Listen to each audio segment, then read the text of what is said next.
ঘরে থাকা ইনগ্রেডিয়েন্টস দিয়ে নাকি ক্রিস্পি চিকেন ফ্রাই তৈরি করা যায় না? সেই চ্যালেঞ্জটাই আজকে অ্যাকসেপ্ট করলাম। আজকে তৈরি করব ঘরে থাকা খুব সামান্য ইনগ্রেডিয়েন্টস দিয়ে তৈরি চিকেন ফ্রাই। এবার চলুন মূল রেসিপিতে চলে যাই। প্রথমে নিয়ে নিয়েছি কিছু চিকেন, হতে পারে বনলেস বা হাড়যুক্ত।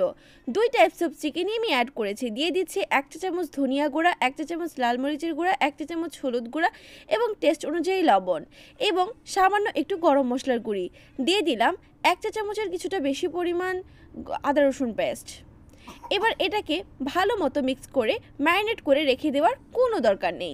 সরাসরি আমি ভাজতে চলে যাচ্ছি। কড়াইয়ে পর্যাপ্ত পরিমাণ তেল দিয়ে দিলাম। এটাকে একটু ডুবো তেলেই ভাজবো, তাই একটু বেশি পরিমাণেই তেল দিয়ে দিলাম।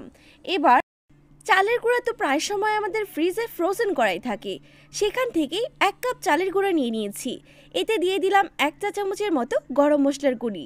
লবণ দেওয়ার কোনো দরকার নেই। এবার ম্যারিনেট করে রাখা চিকেন থেকে 1 পিস চিকেন নিয়ে নিচ্ছি।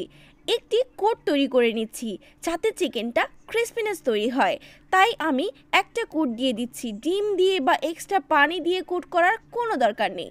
জাস্ট মাংসের সাথে যতটা আটা লাগবে বা ময়দা লাগবে ততটা দিয়েই আমি করব। এবার আমি তেলে দিয়ে দিব।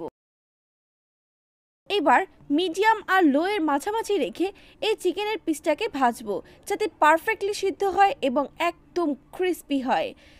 এবার আমি সবগুলো মাংসকে এভাবেই তেলের মধ্যে দিয়ে দিব।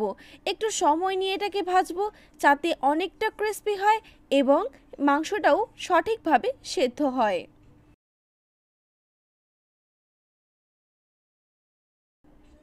আমার চিকেনগুলো ভাজা হয়ে গিয়েছে। এবার আমি চিকেনগুলোকে তুলে নিচ্ছি। এটা কিন্তু পারফেক্টলি কুক হয়েছে।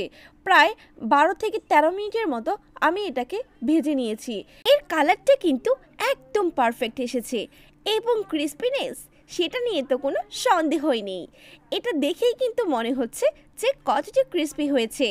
তবে আপনাকে আরও একটু এনশিওর করার জন্য আমি কাছ থেকে দেখাচ্ছি এর গায়ে কেমন ক্রিস্পি আভা এসেছে এবং এর টেস্ট নিয়ে তো কোনো কথাই হবে না। শুধু একবার তৈরি করুন।